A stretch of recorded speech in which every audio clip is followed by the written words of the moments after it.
নমস্কার বন্ধুরা, মুখরুচি রান্নার চ্যানেলে আপনাদের সবাইকে স্বাগত জানাই। আজকে আমি আবারও একটা নতুন কেকের রেসিপি নিয়ে হাজির হলাম। দেখুন, ভেতরটা পুরো দোকানের মতনই স্পঞ্জি হয়েছে, আর এটা একেবারেই কোনো চকলেট ছাড়াই বানিয়ে দেখাবো। দেখুন ভেতরটা কত সুন্দর স্পঞ্জি হয়েছে। তো চলুন বেশি দেরি না করে রেসিপিটা শুরু করা যাক। রেসিপিটা তৈরি করার জন্য একটা বোলের মধ্যে 1 কাপ তেল নিয়ে নিচ্ছি। ওই কাপ মেপেই 1 কাপ দই নিয়ে নিলাম। তারপরে ওই কাপ মেপে 2 কাপ চিনি নিয়ে নিচ্ছি। আমি চিনিটাকে আগে থেকে একটু মিক্সিং জারের মধ্যে গুঁড়ো করে রেখেছিলাম। গুঁড়ো চিনিটা দিলে খুব তাড়াতাড়ি তেল আর দইয়ের সঙ্গে মিশে যাবে। দেখুন এইভাবে ভালো করে জোরে জোরে ফেটিয়ে নিচ্ছি। দেখুন কত সুন্দর দেখতে লাগছে। এবারে ওই বাটির মধ্যে একটা চালুনি রেখে দিচ্ছি। চালুনির মধ্যে 2 কাপ ময়দা দিয়ে দিলাম। আমি যেই কাপটা মেপে 1 কাপ তেল নিয়েছিলাম সেই কাপটার থেকে একটু বড় হবে কাপটা। এবারে এই 2 কাপ ময়দার মধ্যে 2 চামচ কোকো পাউডার নিয়ে নিচ্ছি। 2 কাপ ময়দার জন্য 2 চামচ কোকো পাউডার দিলেই হবে। এবারে 1 চামচ বেকিং পাউডার নিয়ে নিলাম আর 1/2 চামচ বেকিং সোডা নিচ্ছি। যতটা বেকিং পাউডার নিয়েছি তার অর্ধেক বেকিং সোডা নিয়েছি। এবারে ভালো করে চালিয়ে নিচ্ছি সব কিছু। দেখুন সব কিছু ভালোভাবে চালিয়ে নিয়েছি। এবার একটা স্প্যাচুলার সাহায্যে ভালো করে সব কিছু মিশিয়ে দিচ্ছি। এবারে 1 কাপ দুধ নিয়ে নিয়েছি। আমি যেই কাপ মেপে 2 কাপ ময়দা নিয়েছিলাম সেই কাপ মেপে 1 কাপ দুধ নিয়েছি। এবারে দুধটা ভালো করে সব কিছুর সঙ্গে মিশিয়ে দিচ্ছি। দুধটা এইভাবে অল্প অল্প করে দিয়ে মিশিয়ে নিতে হবে। এই দেখুন আবারও 1 কাপ দুধ নিয়ে নিয়েছি। দুধটাকে আবারও অল্প পরিমাণে দিয়ে দিলাম, কারণ ব্যাটারটা একটু বেশি মোটা হয়ে গিয়েছে। দুধটা দিয়ে ভালো করে ব্যাটারের সঙ্গে মিশিয়ে নিচ্ছি।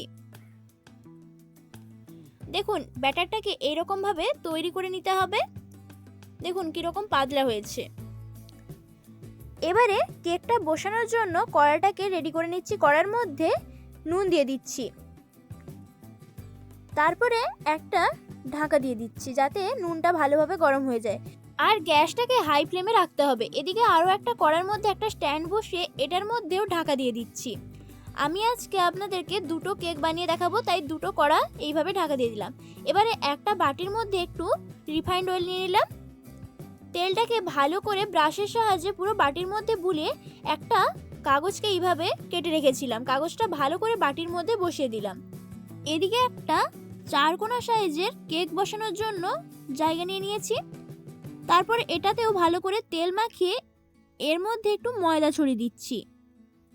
ময়দাটাকে ভালো করে পুরো টিফিনের মধ্যে বুলিয়ে নিচ্ছি।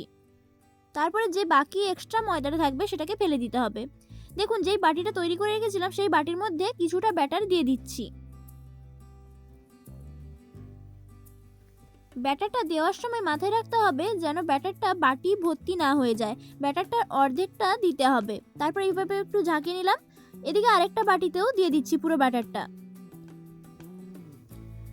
পুরো ব্যাটারটাকে দেওয়ার পর আবারও এই টিফিনটাকেও ঝাঁকিয়ে নিচ্ছি। তারপর কড়ার ঢাকাটা খুলে নিচ্ছি। যেটার মধ্যে নুন দিয়েছিলাম সেটার মধ্যে এই গোল বাটিটা বসিয়ে দিলাম। তারপরে আবারও ঢাকা দিয়ে দিলাম। এটা আধ ঘন্টার জন্য মিডিয়াম ফ্লেমে রেখে দিচ্ছি গ্যাসটাকে।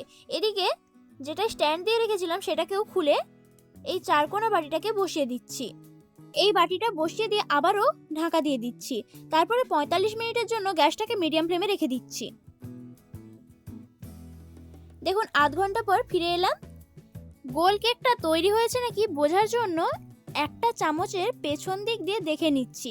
দেখুন চামচের গায়ে যদি না লেগে থাকে তাহলে জানবেন কেকটা তৈরি হয়ে গিয়েছে। এদিকে একটা সসপ্যান নিয়ে নিয়েছি। এর মধ্যে 2 চামচ কোকো পাউডার দিয়ে দিচ্ছি। আর ওই চামচ মেপে 1 চামচ কর্নফ্লাওয়ার দিয়ে দিলাম।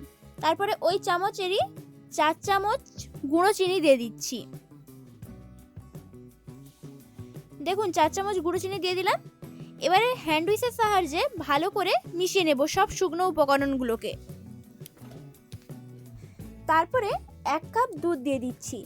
যেই কাপটা মেপে ময়দা নিয়েছিলাম সেই কাপ মেপেই 1 কাপ দুধ দিয়ে দিচ্ছি। দুধটাকে অল্প অল্প করে দিয়ে মিশিয়ে নিতে হবে। দেখুন এবারে পুরো দুধটা দিয়ে দিলাম। তারপরে হ্যান্ড উইচের সাহায্যে ভালো করে মিশিয়ে নেব।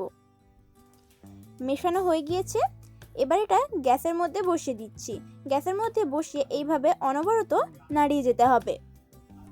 গ্যাসটাকে এই সময় মিডিয়াম ফ্লেমে রাখতে হবে, হাই ফ্লেমে রাখলে নিচে বসে যেতে পারে। দেখুন এটাকে একটু ঘন করে নিচ্ছি, এইভাবে ভালো করে ফেটিয়ে নিতে হবে।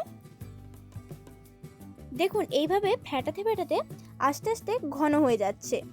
কতটা ঘন হয়ে গিয়েছে, এর থেকে আর বেশি ঘন করলে ঠান্ডা হয়ে যাওয়ার পর বসে যাবে। গ্যাসটাকে এই সময় বন্ধ করে দিচ্ছি। এদিকে গোল কেকটাও ঠান্ডা হয়ে গিয়েছে। একটা ছুরির সাহায্যে ধারগুলোকে এইভাবে একটু কেটে নিচ্ছি। তারপর একটা থালার মধ্যে কেকটাকে নিয়ে নিচ্ছি। এবারে পেছন দিকে যেই কাগজটাকে দিয়েছিলাম সেই কাগজটাকে উঠিয়ে নিলাম। তারপরে কেকটার মাঝখান বরাবর কেটে দিচ্ছি। দেখুন কত সুন্দর স্পঞ্জি হয়েছে। এবারে মাঝখানটায় চকলেটটা দিয়ে দিচ্ছি। এইভাবে তৈরি করে দেখবেন কেকটা পুরো দোকানের মতন টেস্ট হয় আর খেতেও অসাধারণ লাগে। দেখুন এবারে আরও একটা কেক বসিয়ে দিলাম। তারপর এইভাবে একটু ভালো করে চেপে নিতে হবে। তারপর কেকের উপরটায় আবারও যে চকলেটটাকে বানিয়ে রেখেছিলাম সেই চকলেটটাকে এইভাবে দিয়ে দিচ্ছি। ভালো করে চকলেটটা দিয়ে দিলাম। এদিকে যে চারকোনা কেকটা বসিয়ে রেখেছিলাম সেটা ঢাকা খুলে দেখে নিচ্ছি হয়েছে নাকি। দেখুন কেকটা খুব সুন্দর হয়েছে। এবার কেকটা নামিয়ে নিচ্ছি। কেকটা একটু ঠান্ডা হয়ে যাওয়ার পর এইভাবে সাইডটা একটু ছুরি দিয়ে কেটে নিয়ে একটা থালার মধ্যে ঢেলে নিচ্ছি। দেখুন কত সুন্দর হয়েছে। এই কেকটাকে আর মাঝখান থেকে কাটছি না, এইভাবে উপরে একটু চকলেটটা দিয়ে দিচ্ছি। ভালো করে পুরো চকলেটটা দিয়ে এর মধ্যে কিছু কাজু বাদাম ছড়িয়ে দিচ্ছি, এতে দেখতে ভালো লাগবে। আপনারা চাইলে অন্য ড্রাই ফ্রুটস দিয়েও সাজিয়ে নিতে পারেন। দেখুন এই কেকটাকে এইভাবে কাজু বাদাম দিয়ে সাজিয়ে নিয়েছি, দেখতে কত সুন্দর লাগছে। আপনাদেরকে কেটে দেখাচ্ছি ভেতরটা কত সুন্দর স্পঞ্জি হয়েছে আর কত সহজে কম উপকরণ দিয়ে তৈরি হয়ে গেল কেকটা, পুরো দোকানের মতনই লাগে খেতে। এই রেসিপিটি যদি আপনাদের ভালো লেগে থাকে তাহলে লাইক এবং কমেন্ট করবেন, আর এরকম আরও নতুন নতুন রেসিপি পাওয়ার জন্য চ্যানেলটিকে সাবস্ক্রাইব করে রাখবেন। দেখুন ভেতরটা কত সুন্দর স্পঞ্জি হয়েছে, পুরো দোকানের মতন।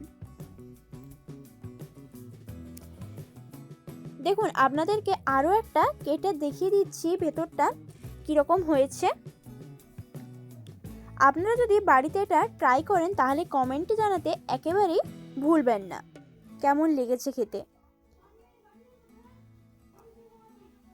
ধন্যবাদ পুরো রেসিপিটা শেষ পর্যন্ত দেখার জন্য।